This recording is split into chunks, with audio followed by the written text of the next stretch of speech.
Who the hell are you? Who the hell are you? I'm the one they called in to do this review. They called me in to do this review. Hello? Really? They want us to both do the review.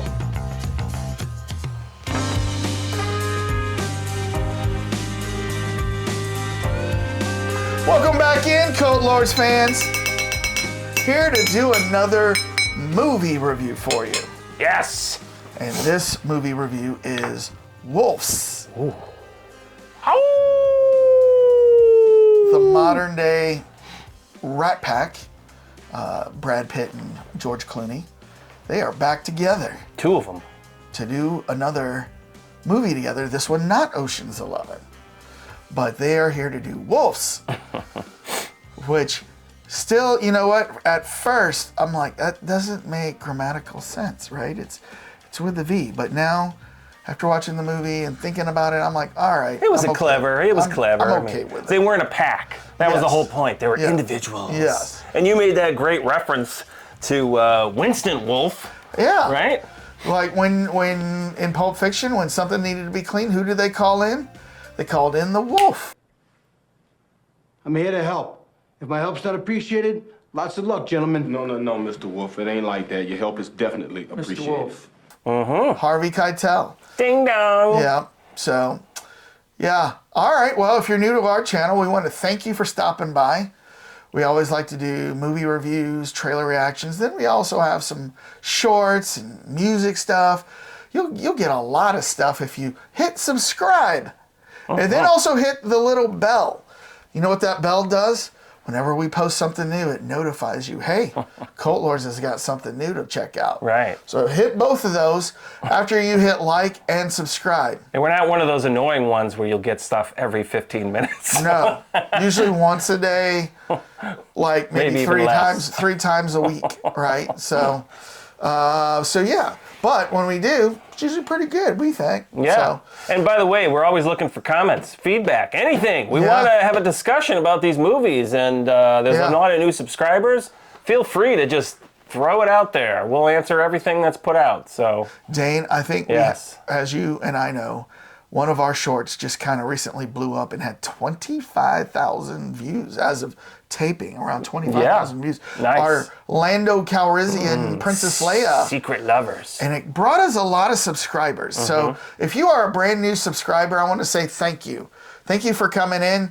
We're going to put out some more shorts very soon, so be on the lookout for that. And you know what I want to ask? I haven't asked this in a long time. If you are one of those new subscribers, go follow us on Facebook or Instagram or Twitter X or TikTok. You'll see all of our places that you can find us on these social engineering apps, right? Social engineering apps, I said? Oh, no more buttered scones for me, mater. I'm off to play the grand piano. Pardon me while I fly my aeroplane. So thanks for stopping by. We're all being re-engineered as we speak. So if you're new to our channel, one of the things we also like to do is have a cocktail when we do our movie reviews. Dane, what are we drinking? We are drinking William Wolfe Pecan Bourbon. How I should have said Winston Wolfe. I should have just rewritten it at the top. But There it's got you a go. cool little wolf on there playing a guitar. Looks like The blues what's that Robert famous Johnson. blue? Robert. I think it is Robert Johnson, isn't it? Yeah. Who sat at the crossroads. Yeah. Yeah. So let's see what this baby is. It promises to be sweet. Pecan. I heard some good stuff about it, and said this is probably. Well, I'll let you decide because you've got that disseminating palate. You know what's interesting? palate. While you're trying to open that up, I'm a big fan of pecans. Ooh. And I'm a big fan of pie, but I'm not a fan of pecan pie. Not pecan pie. No. That does smell good. Nutty. A little nutty. Yep. Obviously. All right. But that's nice. It's good. Well infused. It doesn't have any kind of weird aftertaste. So highly recommend. If you get a chance, tell us what you guys are drinking. All right. Now that we've got our drink ready, what are you drinking? Let us know down in the comments what you're drinking for this movie review. All right. Dane, We are reviewing Wolves with Brad Pitt and George Clooney. Have you stayed away Yes. from the Rotten Tomato scores?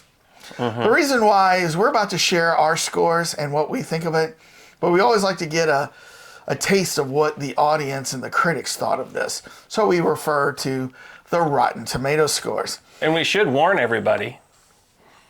Heavy spoilers! Oh yeah, we're gonna go into spoilers really heavy here. So if you haven't seen the movie yet, hit pause, go check it out on Apple streaming, Apple Plus. Then come back and watch the review with us.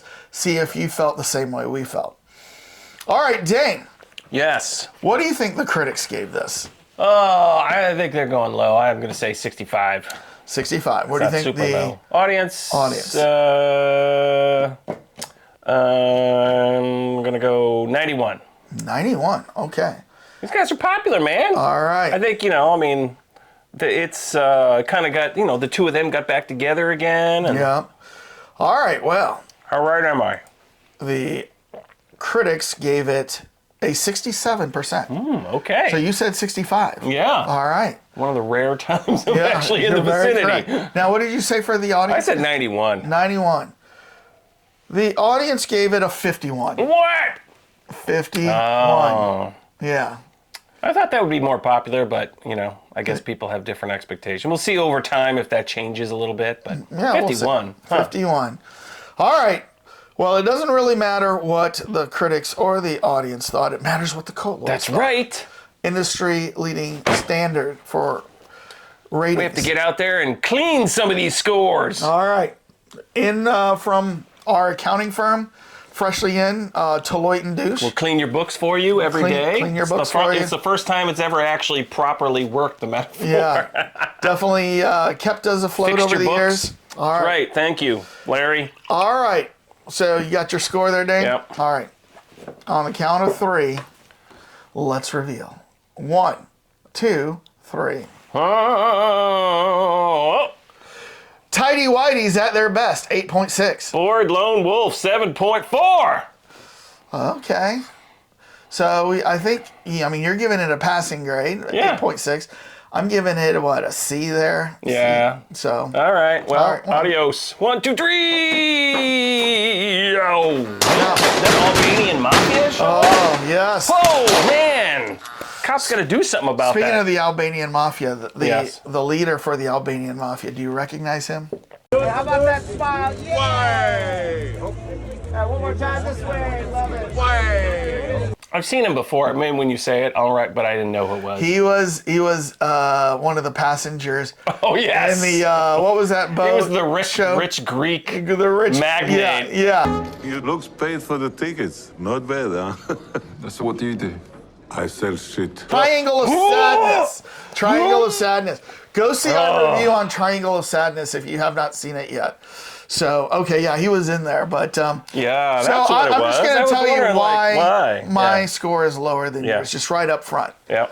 So the premise is really interesting. How it starts off, right? District attorney Margaret. with a male prostitute, Fred Garvin, male prostitute. Because I'm Fred Garvin, male prostitute. Fred Garvin, male prostitute. Who claims he's not a male prostitute. He was just picked up by her. And they go upstairs in a hotel. He jumps and supposedly looks like he's dead. So she Knocks calls his head out. She calls a guy, gave her the number, Yeah. who ends up being a cleaner. I didn't know people like you really existed. Surprisingly, this hotel is under surveillance, which she didn't know. That makes me a little worried about if I ever get a high-class hotel penthouse. Gonna have to sweep it for bugs and cameras, right? I don't think you're going to have to worry about it. Neither one of us are going to have to worry about that. You might have to worry about Not something. that. Well, maybe if we get up to 30,000, 40,000 subscribers. But that is. I don't think Holiday Inn is checking out. There could be. There could be well, some it would greasy be. scumbag behind the counter that's putting in little GoPros. Pam was the woman's name that was talking on the camera. So the two show up, Clooney and Pitt, to Yeah. clean it, and you know, that once they get the body out of the hotel, hijinks ensues, right? Shit. The guy's not dead. They find out that he's got the drugs. You know, there's all these things going on. So once again, I said the premise was cool, but once they left that hotel, like, I was kind of bored for about an hour. I was bored until towards the end when they got into that wedding that was going on. Yeah. That's when it kind of picked up again. That was you know funny, too. When they got in there and they're like, oh, they got sucked into doing the dancing. Yeah. That was so manufactured, but it was okay. It was funny.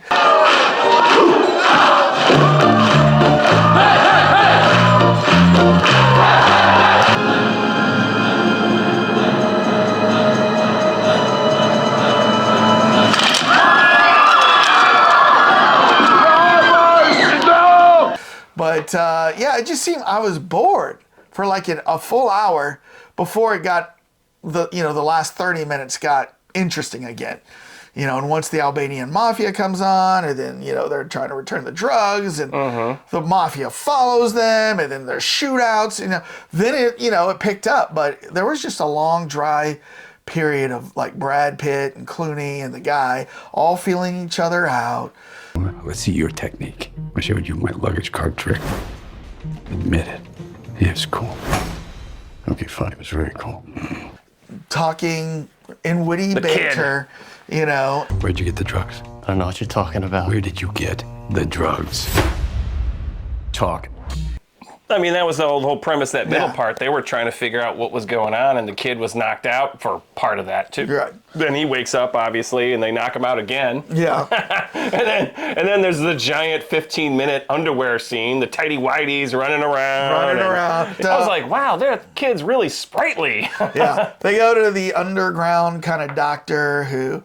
Right. You know, previously had a relationship with the two of them, but independently. Yeah. I mean, I thought that was where all the beauty of the two of them not knowing each other, but somehow always passing in the night. Like all those little things that came out were like, wait a minute, you slept with him? Or no, wait, I didn't sleep with him. Or, you know, like there was a lot of that going on. Yeah. The doctor. And, you know, from the trailer, I kind of thought they were going to know each other. Because this is a very small world of specialty, right? And you would think they would know about each other somehow, right? But they didn't know each other. Well, I mean, and I think that just shines a light on how secretive it is. Like, I'm not supposed to know anything about anybody else in this entire thing, and then I'm out of here. Yeah. You know, I mean, they could have been in the same room together. Well, obviously, the Albanian gang guy knew them. He knew them both. He knew them both, but they never were in the same room together, and that's why he's like, wait a minute! Right. You know, so I'm surprised no gold coins were exchanged for their services. But I think there's a lot of subtlety in this too, because I mean, like for instance, do you think that, for instance, the DA was in on any of this? I don't think the DA was. I think she was. I don't think the DA was in on this. The DA's person obviously is in on this, and that's what's going to be interesting, because I don't know if you know this, but they've set this up and they are going to do a part 2. Yeah, I heard that they were going to do it. Which kind of ruined the end for me. I never did catch your name. Tell you what, we survive this? Deal.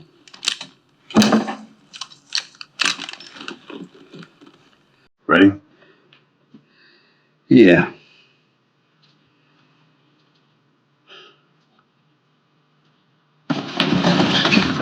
As soon as it happened, I was like Butch Cassidy and Sundance Kid, right? Oh, yeah. You didn't see the fours out there, did you?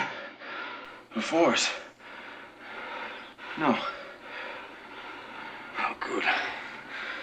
For a moment there, I thought we were in trouble.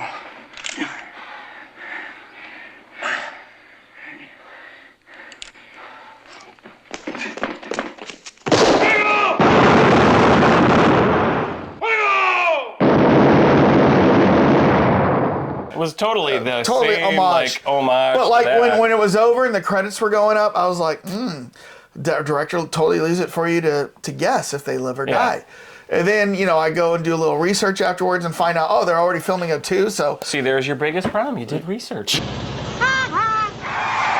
in the 70s. Well, so do you think that, for instance, the DA was in on any of this? I think she was. I don't think the DA was in on this. I think she was. You should have just completely shut off the internet for the next year and a half. Yeah. So. Yeah. No, but I mean, I agree. I mean, that was the big thing is that if you're no way they're going to keep that under wraps. Right. But I think they were also leaving it like, well, if this doesn't do well, then at least we got an ending. You know, I mean, they cleaned it up at the, you know, I mean, but I agree with you. There was such a Butch Cassidy, you know, Sundance Kid. I mean, that's exactly how it ends, right? Almost, yeah, very close. Except we know they die, right? Yeah, so, but they're all like frozen, coming out with their guns and. Yeah, I think there was a lot of subtlety, you know, with how they interacted and how they like kind of figured things out. I mean, I didn't mean to go. I'm not trying to go to the end, but I'm just saying in general, I thought. Once you kind of knew what the story was, you're like, oh, okay, I see that could be that. And to your point, you were about to get to that the fixer was probably the one setting this whole thing up. The handler, LaGrange is his name. Oh, LaGrange. Yeah, for some reason it's LaGrange. It's Diego and LaGrange. Diego was the guy that gave the kid the drugs that he was helping out. LaGrange was maybe the one that stole the drugs from the Albanian band. Maybe that's what it was. I can't remember exactly what it is. Every time I hear LaGrange, I think about ZZ Top. Yeah. So I mean, you know, and maybe where you're going with this, the other theory is that the guy who set this whole thing up was also the one who, if I kill all these people, then I take all over the entire crime territory, right? Maybe that's where you were going with this. Well, and so there was definitely things like, okay, because you think, well, maybe it was the Albanian guy, right? Maybe it was. So I'm wondering if it was somebody we've seen or been referenced that we're gonna know, like in part 2, this was the person, or do they, you know, bring in somebody, you know, that wasn't in this movie that is the fixer, right? Right. LaGrange, by the way, I just read it. Diego's employer. That's who that was, LaGrange. And so, but yeah, I think this movie, the success of this movie, depends on the next movie. Because to your point, because I think a lot of people were expecting a lot more out of this as opposed to kind of a setup for the next one. So how do you measure success when it's on streaming? It didn't go to the movie theaters, did it? Or did it? No, it never did. It was only on Apple Plus, and there was a huge bidding war, by the way, when this script came out. So Apple beat out Amazon in order to get this, and there was a little bit of a well, I don't want to use the word controversy, but you know, supposedly Brad Pitt and George Clooney got paid something like, you know, $15 million a piece or something. Yeah. And then George came out and said, no, we didn't get even close to that. Drop off many millions. You know, I mean, we both love working together. I'm paraphrasing. Right. But they agreed to do it, and you know, I think they enjoyed it. I thought, I mean, you know, they are in development for another Ocean's 11. Oh, are they? Yes. Oh. Yes. What? I'm running away with your wife. Great. Get the gang back together. That's right. Right?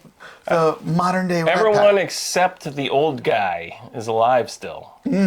Bernie Mac's not alive. Oh yeah, sorry. 2 of them are dead then. Yeah. Carl. Not Weathers. No.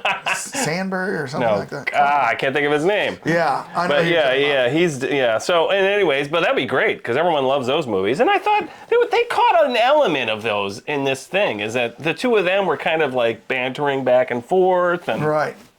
I thought, did you think he was going to shoot the kid in the head? Yeah.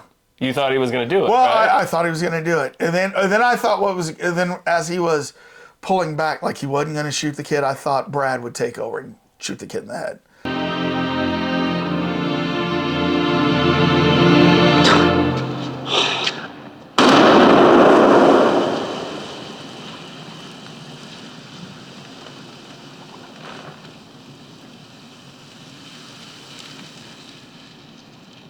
And then there was a tracker in there. Yes. But that was. And then they're like, "Why didn't we check this before?" Like, you know what? They never even opened the drug, so they didn't even know if, like, what is this? Heroin, cocaine? He did check the soft little plush doll though. Well, yeah, they did cut that open, right?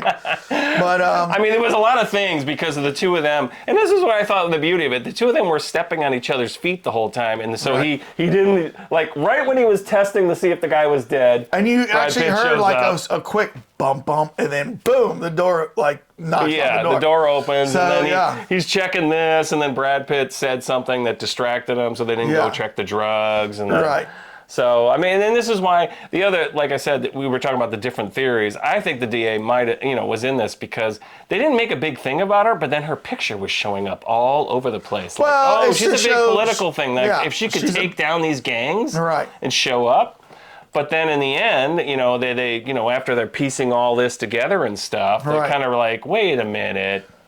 What's the phrase they both say? You take a job, you give your word, and that word is the measure of a man. And that's how the two of them figured out that they've been manipulated. Yeah.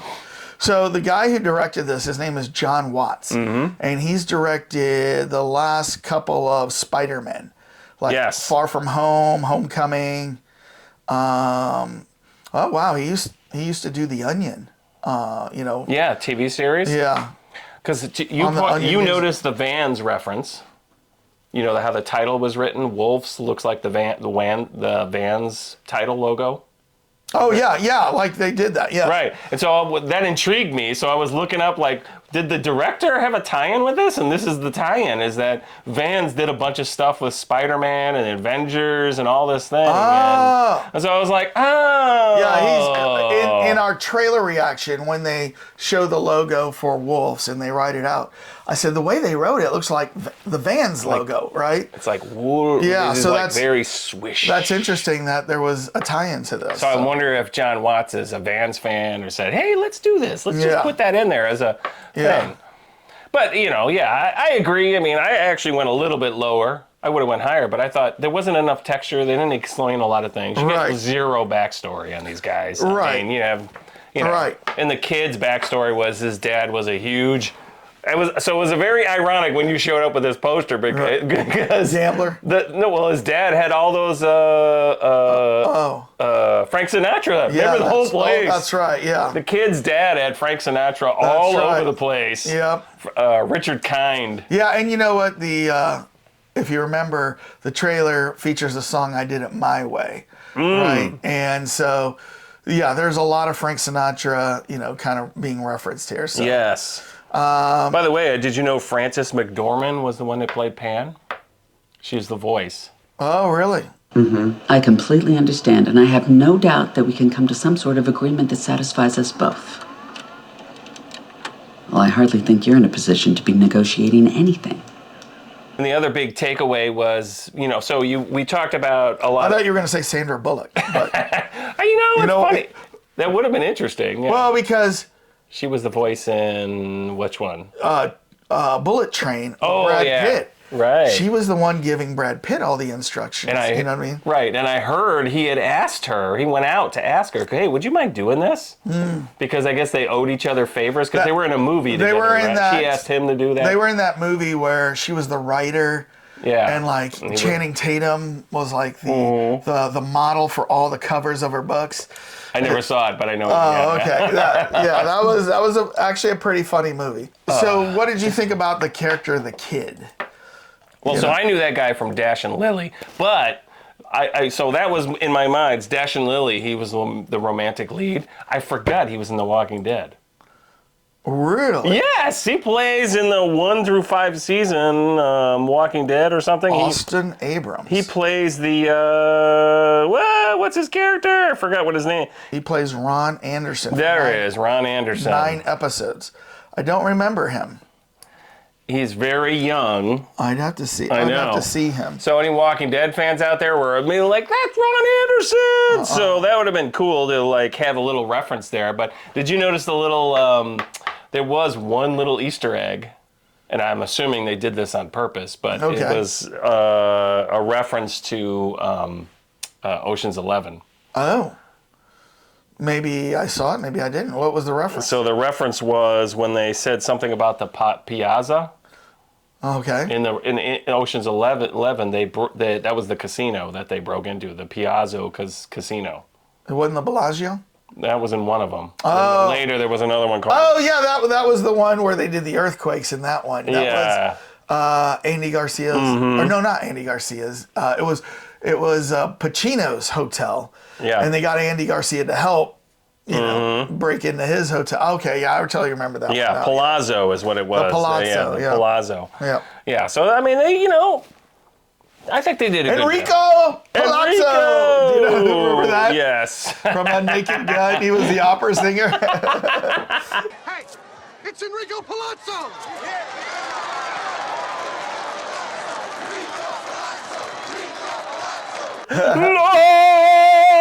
By the way, speaking of Naked Gun, Yeah. next year, brand new Naked Gun reboot. Who's doing it? Liam Neeson. Oh my God. He's gonna be Leslie Nielsen's son. Oh, son. His son, yeah. So his last name is gonna be Drebin, and Frank Drebin was his dad.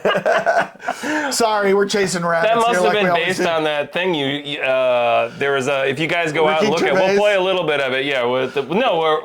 Remember they were interviewing Liam Neeson, and then he made all these like very pointed, that was in the Ricky Gervais show. Oh yeah, I'm sorry, you're right. Where he said that Ricky said, "Oh, well, you can't improv and be funny." Right. He goes, "What are you talking about? I can improv and be funny, right?" And so, Okay, let's do some improvisational comedy. I can't now, Liam.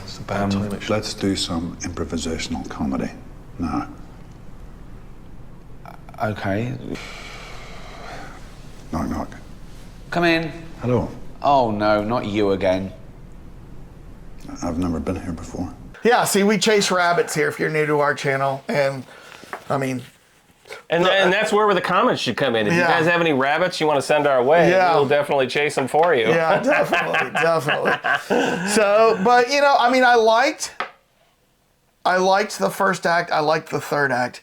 But the second act really just drug on for me. Yeah, and that's what typically happens in screenplays. People just can't figure out how to get to the end properly. Right. It's usually go to the zoo. Right. But I watched this with my wife. Yeah. And she's Did she like it? Yeah, she liked it. She enjoyed it. I mean, she did point out a couple of things was she more interested in the man candy? Is that what she was interested in? That's right. Yeah. I'm not sure which one though. She didn't say. The one that was right next to her. You should ask her if she had to make a choice, Brad Pitt or George Clooney. Or me? KMF. I don't know. That might be there's no choice there, right? Kill, marry, F, right? Yes. I guess you're Mary. Yeah, right. But or if she says K to you, I'm going to be in trouble. Okay. But the one thing she did notice that I didn't pick up on was when so when we come into the scene at the beginning and the kid's on the floor and there's blood all over the place and everything, you think he really is dead. I mean, you think that. It's not like it's fake or anything.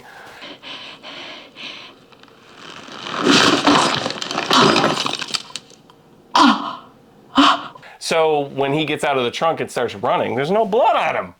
Yeah. It's like, well, yeah. and so I read up on that one because a lot of people caught that he had a head wound. Right. And so you see some blood in his hair and everything like that. And right. Have you ever had any kind of cut to the hair or to the head or anything? You're gonna bleed off. I've had the cut to the hair every 3-4 weeks. I get a cut to the hair. And you must bleed all over the place. Surprisingly, no. Yeah, if you get a head cut, you'll bleed all over the place. Okay. So that's why there was not blood all over his body. I also read that Austin, the guy that the kid who was running around, he didn't realize how long when he read the script. He didn't realize how long it would take to film the scene of him running around in snowy New York. That wasn't CGI'd. In his underwear, in his tidy whities. And amazingly, when he's hit by the car, he lands on his feet like a cat cat with 9 lives. You know what I mean? I thought that was funny. Yeah. I mean, there was a lot of just clever things, you know, and I don't know. In the end, I think they did a great job. I thought it was a send-off to the next one. If you were a cleaner and your life depended on this kid shutting up, would you trust him? Well, see, here's the caveat with that. I think that was a little bit of he's going to show up in the next movie as an apprentice or something like that. So I think that The Apprentice. some of the growth in this movie was, from George's standpoint, is that, although they didn't set it up properly, is that they should have started the movie with one of the two of them killing somebody. Mm-hmm. And then when he gets to that point, that would have been the growth. And that was supposed to be it, where he did not shoot the kid. Yeah, so like George is a killer. And so for him to pull up, it would be like a transitional character arc for him. Right. That he's not going to pull the trigger. Right. So that I agree. That would have been more texture. You should have called, call into John Watts and say, hey, man. We've said this many times, producers out there. Talk to the cult lords if you want to get your film 100% up in the 98 range. Yeah. We don't understand why these guys make these mistakes with their screenwriting, but again. Yeah, you need somebody outside of Hollywood to do it. I know. Man. You need fans you need some dedicated fans just to do it. And we've said this many times. If you are the writer and you're the director, that is so close to the kiss of death. Yes. No, I mean, like, that's usually not a good thing if you are the writer-director. Quentin Tarantino did it in Pulp Fiction well. Right. But he's also had, some issues with some of his movies. Right. But he does have a lady, I can't remember her name, but she's passed on now. Oh. But she used to read and rewrite a lot of his movies for him and make recommendations. Okay. And he trusted her and nobody else to read his. Well, the only other one I can think of is Dungeons and Dragons. The writers were also the directors. Oh yeah, we actually praised that because we said they actually did a good job of writing and directing. That movie for us was, if you haven't seen our review, go watch our review, and we ended up loving that movie. So it was spoiler. Total surprise. Total surprise. Right. So I actually look forward to another movie, right? Yeah, I am going to be interested in seeing another movie. I'm going to watch it. And I will be interested to see who the man is. You know what? The manipulator in the background. So, you know what? It would be interesting. Mm-hmm. But no, it wouldn't. That wouldn't work out. But okay, so the DA, her name is Margaret. Margaret. Remember when she's like, "Oh my God, what do I do? What do I do?" And she almost calls Dad first. Did you notice that? She pulls up Dad, and then she's like, no, can't do Dad. Yeah, I didn't catch that. Okay, so then she's scrolling, and then she goes to the number. The weird, just parentheses. Yeah, and I think it was just a number sign. The number sign, and she pushes it. What's amazing is that just goes immediately to, this number is not in service or something like that. Right? So you're thinking it's not in service, but then the phone calls right back and goes, how'd you get this number? Mm-hmm. Right? Right. So I don't know. But anyways, I was thinking at first, so maybe it works. What if her dad was the person? But she specifically says that she met a man who once told her that if there's ever any problems, give this number a call. Yeah.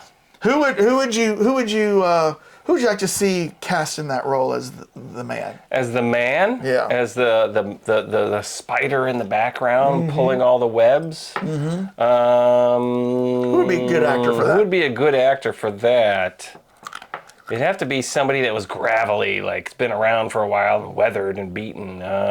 Morgan Freeman. Still trying to figure out who you are? Morgan Freeman. Can you imagine him being a bad guy in the background? He doesn't play bad guys a lot. No. He's like, hello. No. I don't. Because they never play his voice on camera, right? No. Yeah. Maybe like a Pacino. Well, He's too old, though. Let's get somebody younger. You want a voice that has some gravitas. Some voice with gravitas. Gerard Butler? That would be cool. But he's just in the background. He's not going to be in with these guys. No, but you know how cool that would be if the next one involved him? Yeah. It's got to be somebody in the George Clooney, Brad Pitt circle. Yeah. Oh. Maybe DiCaprio. Hey! Lay your palms flat on that tabletop.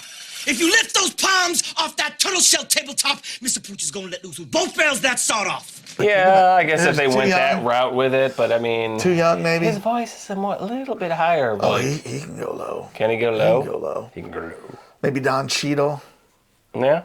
Oh, that's true. They can't do Ving Rhames. That's just way too obvious. Yeah. I mean, we brought the meats. Yeah. Maybe Matt Damon. That would be funny, actually, if it was Matt Damon. Yeah, Matt Damon. Matt Damon. Because Matt Damon is in Ocean's 11. Right, and he never plays a bad... Has he ever played a bad guy? Matt Damon? I don't think so. I don't know. I can't. So that would be hilarious if it was Matt Damon. Yeah. Oh, you know who it could be? Antonio Banderas. Oh, if you wanted to go that Go way. gravelly. He was in a little Interview bit- the Vampire with Brad Pitt. Yeah. I don't know if he was ever in anything with George Clooney, but yeah. Or, Who knows? Or it could be a woman. We don't even know. Julia Roberts. Oh, that would be delicious if it was Julia Roberts as the bad guy that Julia shows up in Roberts. the next movie. She's but see, the DA says a man. I watched Oh, it, right? they So already went that direction. Yeah, they already named it as a man. So Right. damn. The Well, Julia Roberts idea doesn't work. Julia Roberts trans. Okay. If they decided to go that way, let's go with a character They're that's not going like that. way. They're not going that way. All right. Well, you tell us who you think in the comments would be a good person to cast as the evil man. Well, I'm saying evil. I'm describing him as evil. He not necessarily has to Might be a evil. nice guy. It's probably Yeah. Kevin Pollak or something Yeah. like that. It's actually Bacon, probably. Kevin Bacon. He's in everything. He could be in this. Who knows? Yeah. Tom Cruise. I know Tom Cruise has been with Brad Pitt before, but I don't think who has Clooney been in something with. You know what I mean? What's his name? Ironically, Tom Cruise's former wife, Nicole Kidman. Yeah, and then he was with Tarantino from Dusk Till Dawn. Yeah. But Tarantino's not going to do this. All right, well, It would you be tell us awesome down in if the he did, comments though. who would be great to cast as the man behind the shadows. So, and tell us what you thought of this movie. Did you agree with our ratings? He gave it in the B range. I gave it in the C range. I thought it could have been better. Act 2 was kind of boring. Now knowing that there's a part 2, now I know that they didn't die. I'm looking forward to it. Yeah. So, yeah, you tell us what you think after you hit subscribe and like, and we'll answer those comments. And dang, we still have a job to do, I believe, Oh, yeah. All right. You ready to start cleaning? Nope, I'm just ready to supervise. What?